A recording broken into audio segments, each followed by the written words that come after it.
Hey, what's going on YouTube? It's CV Tsukiyomi, and today we're going to do a preparing for national regional qualifiers video. Preparing for qualifier video, sorry.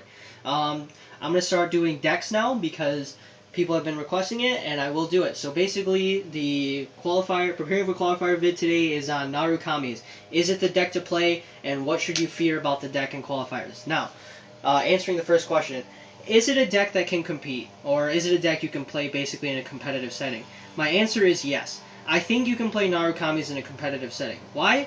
Because they can hit big numbers with either Vermillion, Thunderbreak, or your Genie thing, okay? You can hit big numbers, very important. If they hit big numbers, they're going to force out more cards, so you know that they can hit big. That's a very key aspect.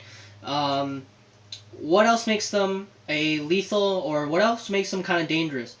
The binding thing really isn't that dangerous, so don't worry about that. But basically, being able to retire with their Death Scythes or their Thunder Breaks, this will potentially neg you minus. This can potentially minus you a -2, which is pretty.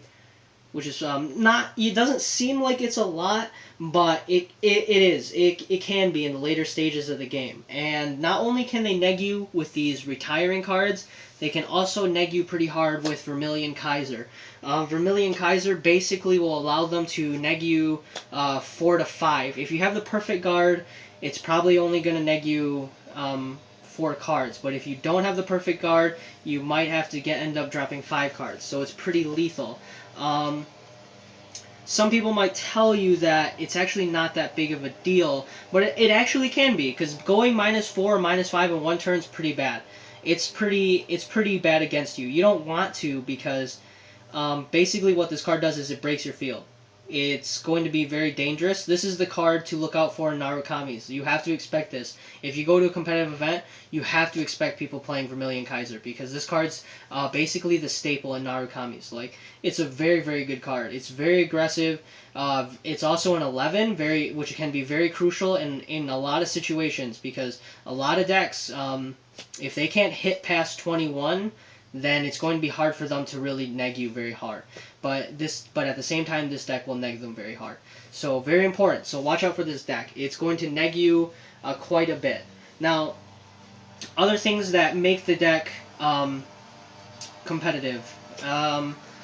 They have damage on flippers. Now, damage on flippers are pretty important in this deck because they allow a Vermillion Keizer or like a Death Scythe to go off a second time, which is even minusing your opponent even more, or getting minused even more, depending on what side of the playing field you're on.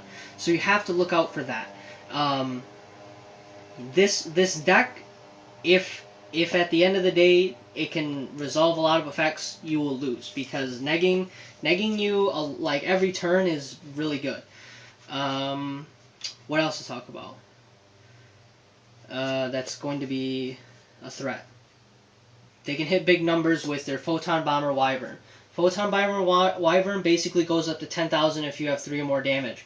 Very good card. This allows them to hit magic numbers or sweet spot numbers basically with a lot of their grade 3s. So you know, like I said, they can hit the big numbers. But that's really about it with them.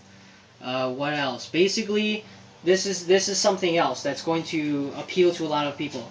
They can play 8 critical. Now, 8 critical is a lot. Basically, they open up the option if they're on turn 2 or they're on turn 3, they hit the drive check and you're at 3 damage. They have potential. They have a pretty decent potential to double crit you. So like, it can happen. I don't want you guys to think it can't happen. If you play 8 criticals, it's a very low chance, but it's very possible that you could get double critted and lose. So just keep in mind that they can play the 8 critical, which is